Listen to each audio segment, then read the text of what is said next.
All right, Kirk Hammet video day. Let's search an easy solo for me to learn for this video so it doesn't take me days. Okay, Google, the easiest solo to play is the solo in 1.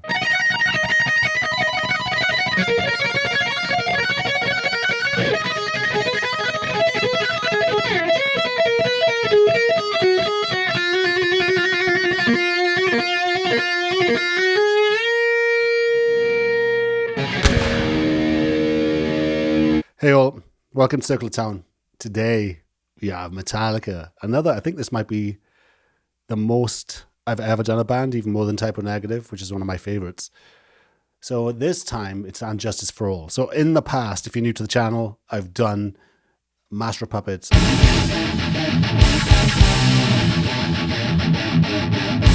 I've done Ride the Lightning era. Here's what they use, okay? I use the same guitar, the same pedal, the same amp, but I used a different speaker and a different microphone. Done Kill 'Em All era, where I list all the gear they used, just little stories about the studio, things like that.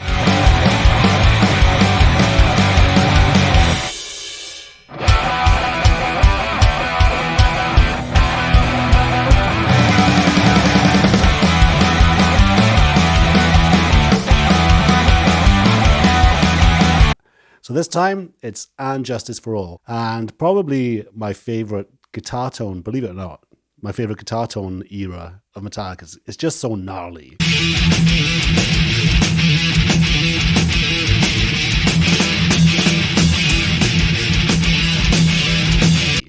It's typical of the time.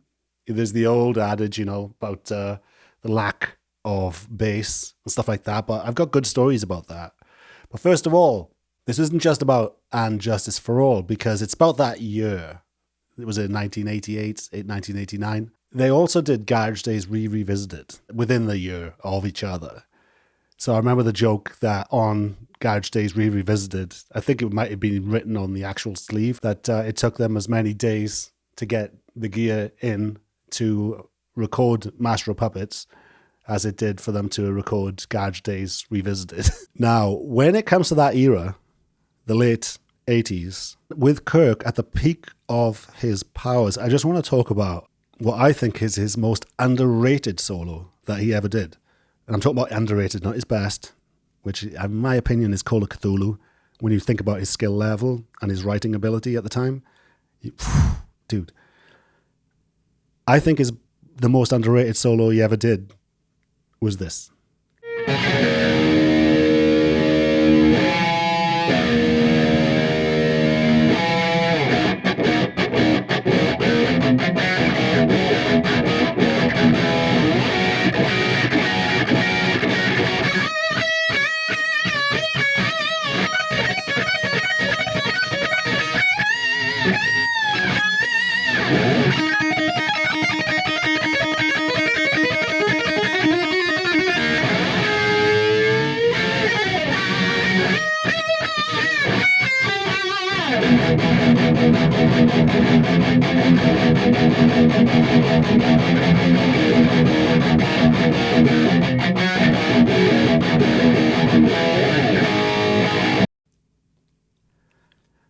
The Weight is such a vibe. The whole song is such a vibe, and the bass is so fucking Bigfoot. It sounds like you're dropping metal behind the band, like a big clunk. And the snarling hook, the drums are amazing because remember, Lars is really well versed at that time for live in the room drums. Sounds fucking great. He's at the top. They're all at the peak of their powers, apart from James, who's kind of being more punk rock with it, which really he's good at. He's good. He's sometimes, since then, when he's done, So What and stuff like that, he's still a bit stiff. But back then, he was in the groove, man. But the Garage Days Revisited was by far their most underrated thing they've ever done. I mean, Helpless. I don't know what I'm gonna do. Maybe not tonight. The Small Hours. Just call my name and I'll be there. Green Hell. It's a classic. It's a classic garage punk metal crossover album, EP. I remember picking that up and it just come out and it sold out straight away when it came out to the record stores. But there's a record fair in Swansea that I went to and it was there. And I was like, picked it up. I wish I knew where that was. I had the shirt. I always thought them in backstage, in the bathroom, I thought they're so fucking ugly, but they're so cool and confident and it looked like fun and the rest of it. So that is like me and all my friends. We're all fucking ugly and crazy and confident. I also was going to do The Wait, the whole song, and I was going to sing it and everything, but then I realized I get like 3,000 views on my video, so we're putting all that effort into it, you know what I mean? It's like, I'll put a clip together for this video of what I did, because I did a few tracks. So I was just doing the, what do we call them, scratch tracks.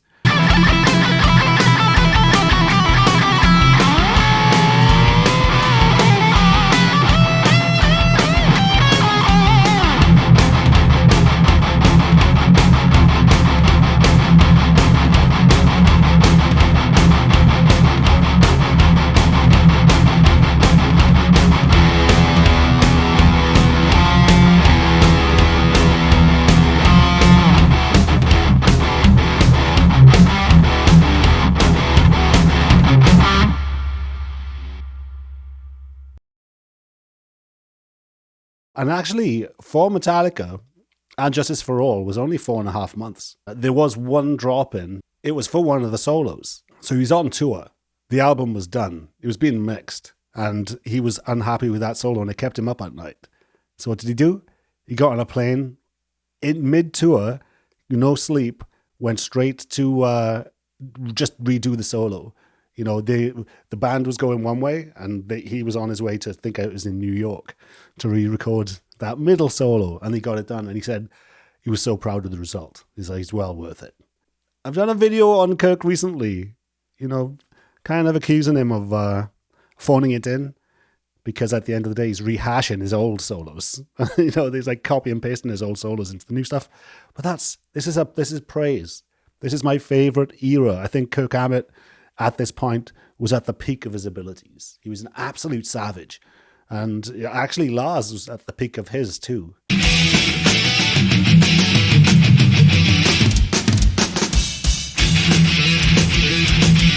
Just the concept of the album at the time, Lars Ulrich was kind of obsessed with Appetite for Destruction. So they got Mike Klink, the producer. I've done Guns N' Roses in the past. And if you want to go, probably my most nerdiest video was the Guns N' Roses one, where I went deep into the SIR amps.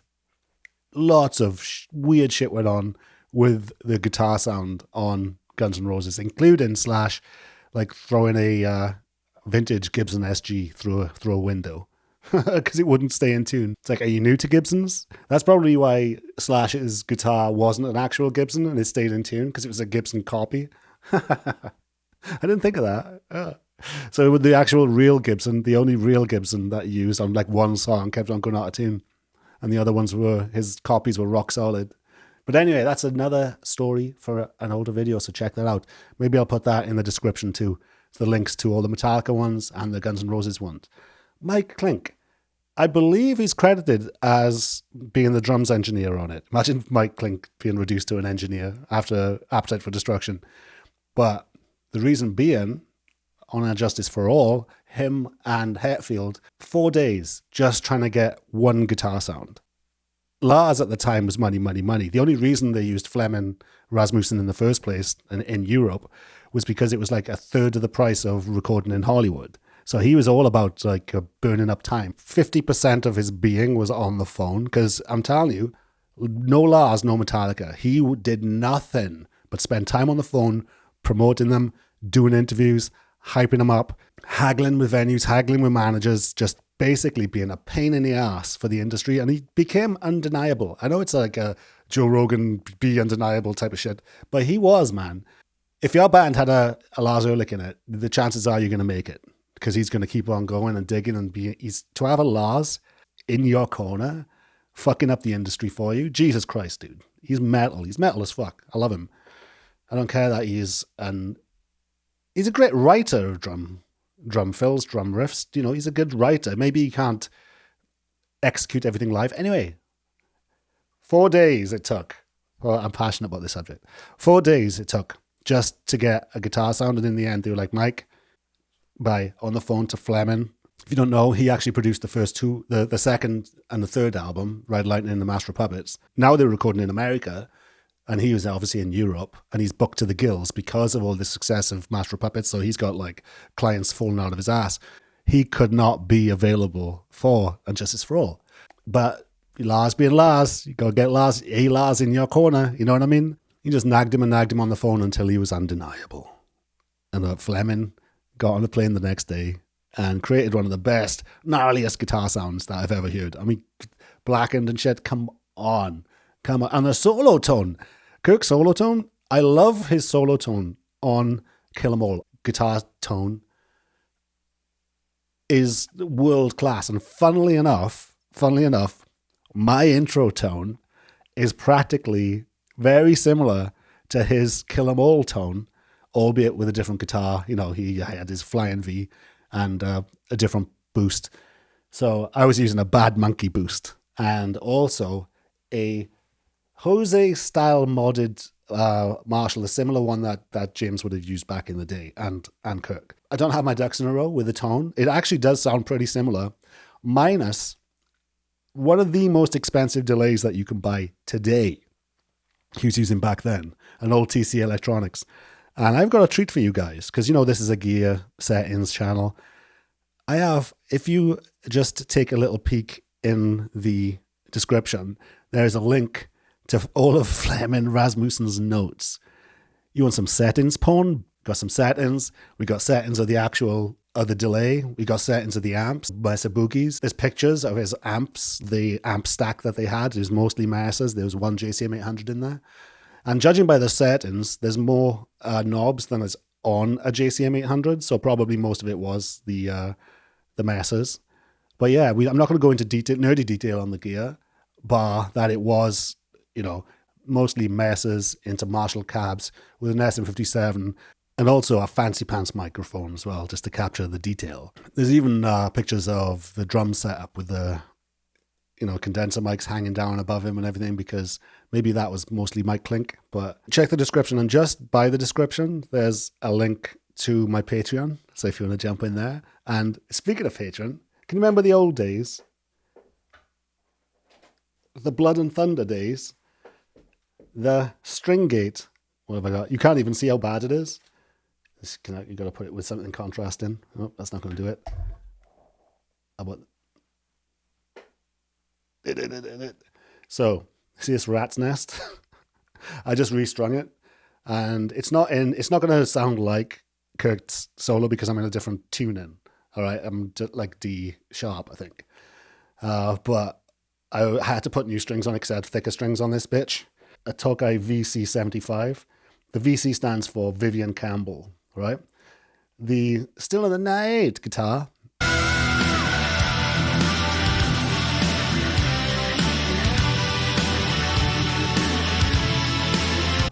The Rand guitar, it's a copy of that, but a Japanese copy.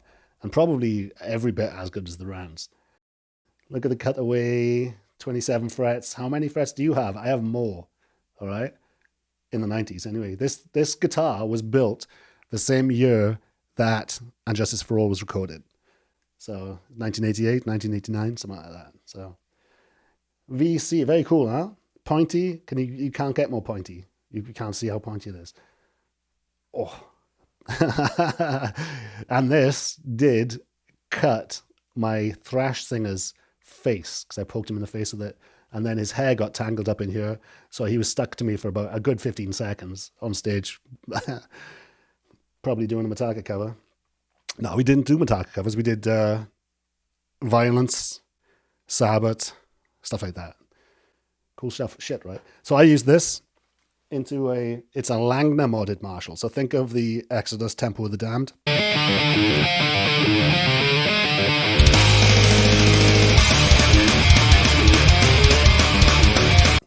Similar to a Jose mod. I think it's got an extra gain stage. That's what most people think the Kill 'Em All amp was a Jose modded, but there's no proof to that. But then when you say Jose modded, there was like 20 different like variations of mods because, you know, he'd tune it to whatever guitarist wanted X amount of gain, stuff like that. So yeah, Kirk was using the Flying V on And Justice for All too, but that's all in the notes. Anyway, I think it might be time. See, it got so bad, this rat's nest of strings, that I had to put a plastic band on it. Ooh, what about that? How about I do this? Unleash these puppies. Hey, the old school guys, you'll remember. Stringgate 2025. I've probably lost about 70 patrons in the last, because I was gone for a year, and I had this thing called Stringgate where I had quite a few patrons, and the meme was, I won't cut my strings until I get 100 patrons. So maybe we'll bring it back. I won't cut my strings until I get to 50, which probably isn't that far off. Anyway, good times. Let's put this back. My first proper guitar. I'm going to do a video on this, just on this guitar. It's my first proper guitar. And I still have it, which is great, right? The very first guitar I have, I still have that too. You've landed the big fish.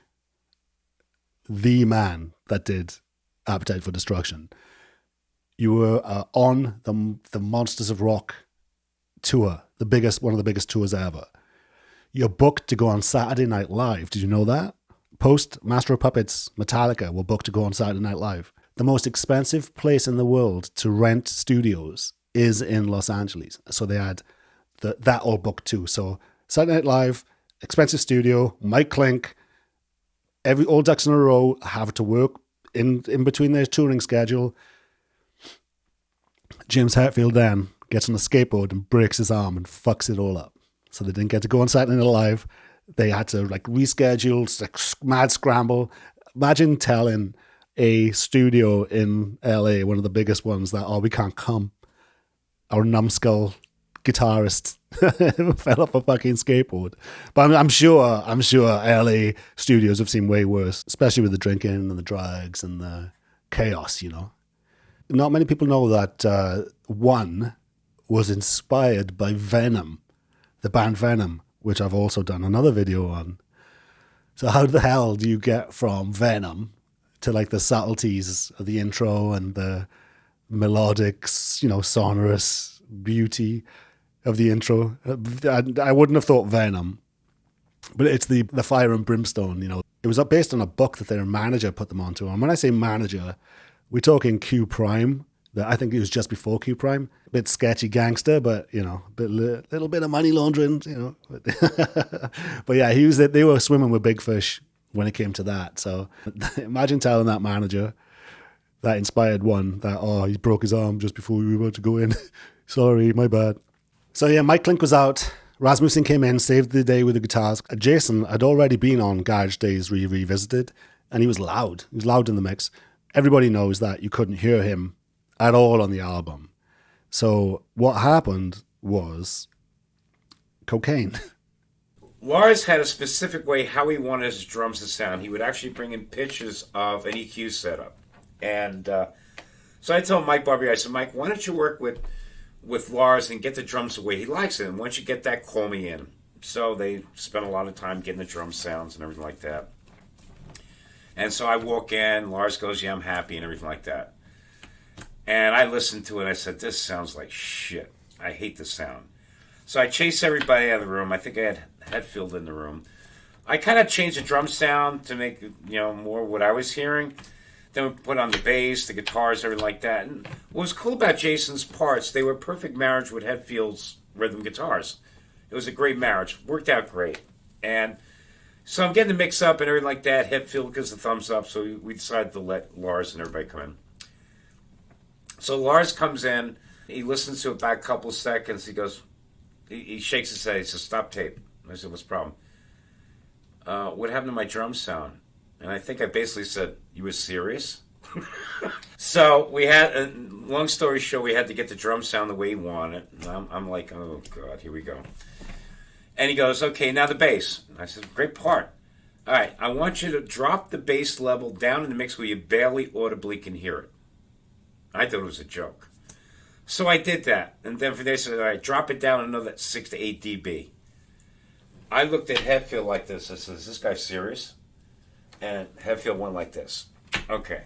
So when that happened, but I was so pissed off the way this was sounding, I called up my managers and I said, "I love this band, but their direction I'm not going to be happy with. Find somebody else to do this record."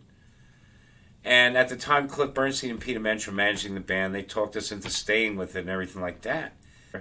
And then I was unhappy. I mean, my biggest downfall is I wish we were just jumping from project to project. I wish I would have said, you know what? When they leave, because they were on the Monsters of Rock tour, they would fly in from a helicopter to like come and improve mixes during that. I wish I spent a week or two after that just to mix it the way I heard it. At least have that. Because understand that the multi-track tapes had about 5 million edits on the multi-track. Which means you open that tape up today, chances are that whole multi-track is shredded. And I wish I would have mixed it the way I heard it. But here's the funny story. When Metallica got elected to the Rock and Roll Hall of Fame, they flew us in. So I'm hanging out with Lars, and Lars comes up to me. "We did have bass in the record, didn't we?" I couldn't believe he said that. He said something that fact. He was with his kids. Yeah. I says, "You're kidding me. You're absolutely kidding me." And it was kind of funny because I was hanging out with Jimmy Page there too. And I mean, I have so much respect for that band. You know, I mean, I just wish I could have mixed it the way I heard it. That's all. This is how messed up Lars Ulrich was. Lars didn't even know it was his call. That's how like blacked out he was during this time period. He didn't even know it was his call. Maybe he did. Maybe he was just, you know, being Lars when he did ask the producer what's up with the bass on the album. It's like it was his call. It was him. And they say it's a little bit of razzing of Jason as well. You know, if Cliff had been there, I'm sure there would have been more prominent bass. But Cliff was pretty low in the mix anyway, even on Master of Puppets and stuff. And when it comes to Jason's bass, something piqued my interest with the producer who said that the bass was perfect for Hetfield's guitar. And he's still kicking himself that he didn't take home one of the original mixes of And Justice for All with the bass prominent. Now, everybody's heard, if you might not know, there's a video on YouTube called And Justice for Jason. And I was in the minority years ago saying, I kind of understand now why they buried him. Because it fucking sucks. It's not playing with the guitars. It's kind of convoluted and clanky and clunky and popping, like notes popping up in between bass drum hits and chugs. And I'm like, this fucking sucks. No wonder they buried him. I feel bad for Jason. He keeps a low profile. I feel bad for Jason. It wasn't him. It's some random dude just putting bass over the old rock band tracks, which come in handy for my channel. I've done that a few times, where like on the Queens of the Stone Age one I just did. Because Rock Band get access to the original tapes and basically isolate the drums, isolate the guitar. So then I just take the guitar out and I put my own guitar in there. So, and then I lose all my money because you get demonetized. So please join my Patreon. Nobody's joined for a year. So yeah, sorry, Jason. That shit I was talking in the comments of the video and stuff, I was like, this is like dog shit. And everybody's like creaming over it because they're supposed to. They've been told there's no bass. And everybody loves Jason so much, they'll fucking switch their brains off when they listen to it. But yeah, I spotted it.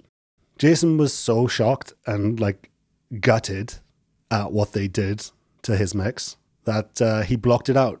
He went full on denial about it. And Mike Klink said that Jason was just happy to be there, but I don't think he saw the aftermath of the mix, you know, until it was in stores. I bet he was like, what the fuck happened here, you know? This takes me back, because back in the day, I'm a bit of an audiophile when it comes to music. I do buy the nice, you know, Paradigm speakers and what have I got, KEF speakers I like. But my friend started to be an audiophile way back in that time when that album came out. And he put the album on because we were all excited. We had his massive system. We put it on. And I could see his face being confused. He was like, is my bass all the way down? Where's the bass? I remember him saying to me, like, Tony, he said, there's no bass on this album. And I was like, at the time, I wasn't like cultured enough or into audio enough to really notice it, because I was always about the guitars anyway. I couldn't tell you lyrics on albums that I've listened to 1,000 times, like a Testament song that I've heard 5,000 times. I just listened to the guitars mostly. I remember the day that And Justice for All was released. I was in the West Glamorgan Institute of Higher Education. And after that, I ran down with my long hair, my long locks flowing behind me, running down one of the steepest hills in Swansea. There is a Swansea. Lines and lines and lines. Went to the record store, picked it up, got on the bus, went home, put it on my sound system, and it's not as good as Master of Puppets. I think everybody thought that. You know, it's probably the production, a little bit of them really in their most technical mode. They were all trying to be as fast and as tight and as technical and as sprawling as possible. And then after that, they went in a different direction. And I hated every album after. I hated the Black Album. I've never listened to any album after And Justice for All more than once. The last album they put out, I actually accused it of being written by AI. I refuse to believe the same person who wrote the riffs for Orion rehashed old Kill 'Em All era Metallica riffs for, you know, what was it called? Suicide, whatever. It's such a non-event. I can't even remember the name of the album. So yeah, this is a nice Kirk, James, huge influences on me. I've never seen anyone live more metal than Jason Newsted. Never. I saw them in the Milton Keynes Bowl. I was in the camera pit. Funny story. My dad was in a band called Badfinger. He was the drummer. No matter what you are. And an old roadie for Badfinger was Kirk Hammet's guitar tech. So he got me a backstage pass. So I got to see. Imagine, I was the biggest fucking Metallica fan in the world. Imagine handing me one of those passes. Holy shit, dude. Backstage, everything. I kind of got starstruck. I went back, but I didn't like hang out with the band or anything. They were there, but I was like slinking in the shadows. I got fucked up. It was great. But live, I got to see Megadeth right there. I was right below him. I got to see Diamond Head. It was great, man. What a gig. What a day. And all the masses were squashed up against the barriers. The lucky ones at the front, the lucky ones, squashed like sardines. And I got to see peak Metallica with Jason. You know, because you peak in between, right? There's Cliff, obviously. R.I.P. But yeah, it's a hell of a time to be alive, man, because that was a different to now in metal. In metal, with the hardcore resurgence and the deathcore resurgence, it's always a resurgence. New metal resurgence. Everything was fresh back then. Death metal was fresh. Metallica was still fresh. They were changing from every album. Even when you think about the top four, Slayer sounded nothing like Anthrax. Anthrax sounded nothing like Metallica, even within the genres. There was a lot of copycats, don't get me wrong, on a local level. But at that time, the metal scene was exciting, fresh. When thrash burned out, grunge replaced it. When grunge ran out, new metal replaced it. When new metal ran out, pop punk kind of, and then everything started going downhill. What happened then? Was it Pro Tools? Did Pro Tools happen then? Right after new metal? Almost like the public switched off when everything was snapped to a grid, when there was all drum replacement, when everybody's fucking guitar nudes ruined the scene, ruined it. I will die on that hill. The hardcore resurgence that's happening right now kind of proves me right. Hardcore's fucking massive right now. What do? They record live the bones of the tracks live. You know? Don't listen to me, guitar nerds. The skill has never been higher. Interest has never been lower from the public. So stop fucking listening to YouTube producers that have never had a hit. Get off those forums. Get in a fucking room like this and get in there with a couple of savages bones of the fucking music live, pre-production, rehearse until you're sick of the fucking song, until you can play it with your eyes closed, then go into a studio and pay somebody to capture that performance. You'll get way more interest than what you're doing now. Snap to a grid with beautiful sounding and easy drummer. Nobody cares. And thanks to my patrons of town, Richard P, Julian and co. Julian, thanks for the recent donation. That was awesome. Comment, like, subscribe, anything that gives me a boost in the algorithm. If you can't afford Patreon, that stuff like that, it really helps. It really does. Don't be too elitist about it. If you like certain YouTube channels, let them know. Just let the algorithm know. And that's that. It's a thankless task. All right then. Have a good one. Rock on. Circle of Tone.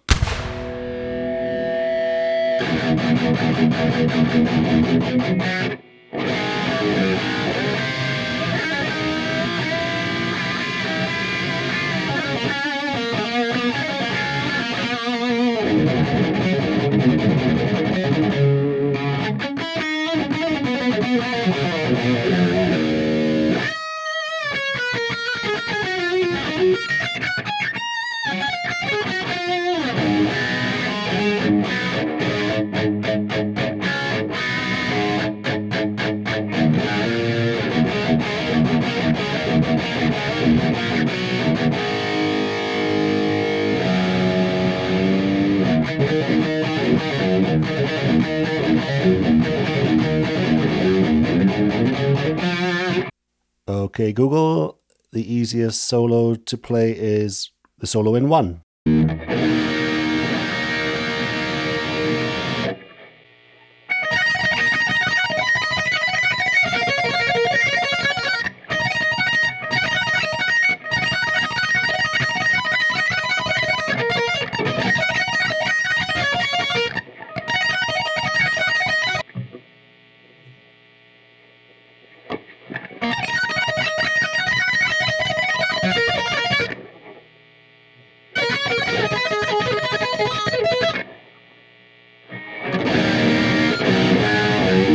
They meant the clean solo. In the beginning of one was the easy Kirk Hammet solo.